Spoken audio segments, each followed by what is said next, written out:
Good morning बच्चों। आज हम संज्ञा के विषय में जानेंगे। हिंदी सेकंड में आपका पाठ है संज्ञा पाठ 10। आज हम संज्ञा के विषय में जानेंगे संज्ञा क्या होती है। सबसे पहले हम यह जानेंगे कि संज्ञा किन वर्णों से मिलकर बना है।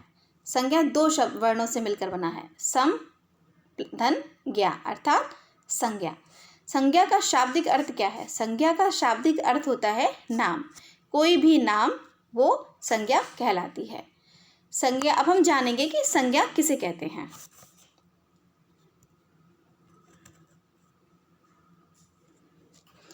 किसी व्यक्ति प्राणी वस्तु स्थान और भाव के नाम को संज्ञा कहते हैं। किसी प्राणी व्यक्ति स्थान वस्तु और भाव के नाम को संज्ञा कहते हैं।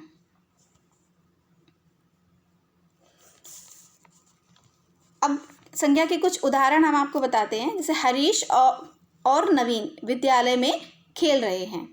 हरीश क्या है? इधर हरीश नाम है। हरीश से हमें किसी नाम का बोध होता है। दूसरा है सच्चाई में बल होता है।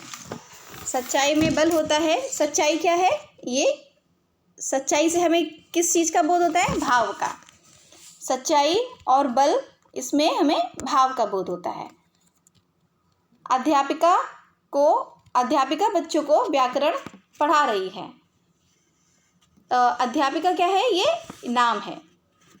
और अमित रेलगाड़ी से श्रीनगर गया। यहाँ अमित से हमें नाम का बोध होता है, रेलगाड़ी से हमें वस्तु का बोध होता है और श्रीनगर से हमें स्थान का बोध होता है। तो किसी व्यक्ति प्राणी स्थान वस्तु और भाव के नाम को संज्ञा कहते हैं। संज्ञा के भेद कितने होते हैं? संज्ञा के 3 भेद होते हैं।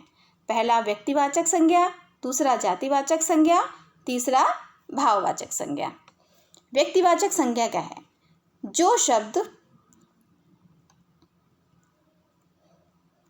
शब्द किसी विशेष व्यक्ति वस्तु स्थान का बोध कराए उन्हें व्यक्तिवाचक संज्ञा कहते हैं। जैसे व्यक्ति हरीश नवीन अमित ये व्यक्ति हैं। वस्तु विद्यालय हिमालय रामायण गीता। स्थान जैसे श्रीनगर हरिद्वार दिल्ली गुजरात, ये व्यक्तिवाचक एक पर्टिकुलर, ठीक है। दूसरा है जातिवाचक संज्ञा। जातिवाचक संज्ञा क्या है? एक ही प्रकार के सभी प्राणियों वस्तुओं और स्थानों का बोध कराए वो जातिवाचक संज्ञा कहलाता है। जैसे प्राणी स्त्री एक नहीं है, एक पर्टिकुलर नहीं है। स्त्री एक क्या है? समूह है। एक ही प्रकार के सभी प्राणियां, स्त्रियां बहुत सी होती हैं, कोई एक नहीं है। पुरुष लड़की चिड़िया, ये क्या है? ये जातिवाचक संज्ञा, इनकी जाति है। ये वस्तु जैसे दुकान सड़क कुर्सी ये वस्तु है। और स्थान जैसे नगर गांव प्रांत देश बहुत होते हैं, नगर बहुत होते हैं, प्रांत बहुत होते हैं। लेकिन अगर कोई एक निश्चित नाम दे दिया जाए तो वो व्यक्तिवाचक संज्ञा की श्रेणी में आ जाता है, और जब कोई निश्चित नाम नहीं होता तो वो जातिवाचक संज्ञा की श्रेणी में आता है। तीसरा है भाववाचक संज्ञा। भाववाचक संज्ञा क्या है? जो शब्द किसी वस्तु प्राणी या स्थान के गुण दोष अवस्था कार्य का बोध कराए उन्हें भाववाचक संज्ञा कहते हैं। जैसे अवस्था, जैसे कि बचपन क्या है? अवस्था है। बचपन यौवन बुढ़ापा गरीबी ये क्या है? अवस्था है, उसकी दशा है। गुण क्या क्या होते हैं? सच्चाई ईमानदारी सुंदरता वीरता ये गुण हैं।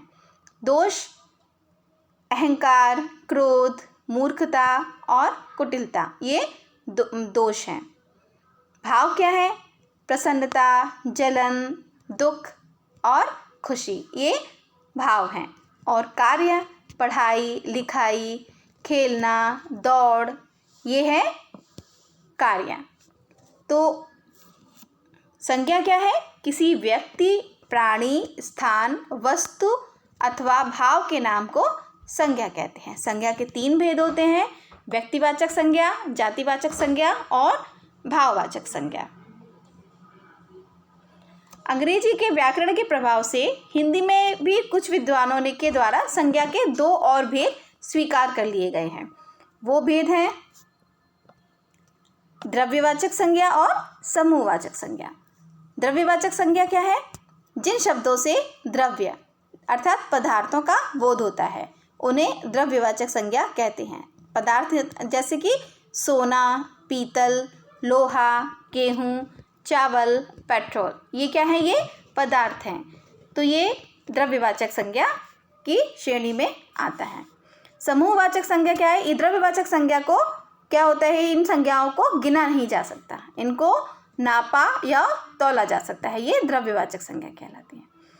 समूहवाचक संज्ञा क्या है? जिन शब्दों से किसी समूह अथवा समुदाय का बोध होता है वो उन्हें समूहवाचक संज्ञा कहते हैं। जैसे सभा, सेना, जिसमें एक नहीं कई लोग होते हैं वो समूह कहलाता है। जनता, मेला, दल, परिवार, झुंड, गुच्छा आदि ये समूहवाचक संज्ञा की श्रेणी में आता है।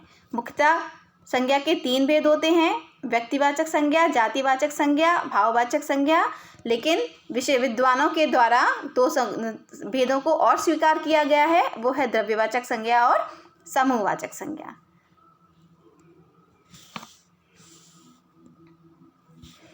तो आपका ये पाठ 10 संज्ञा समाप्त हुआ, पूरा हुआ। आप इसके क्वेश्चन आंसर एक्सरसाइज जो भी दी जाएगी आप सारी कॉपी में करेंगे और बुक में भी फिल करेंगे और उसको याद करेंगे। Okay, thank you students.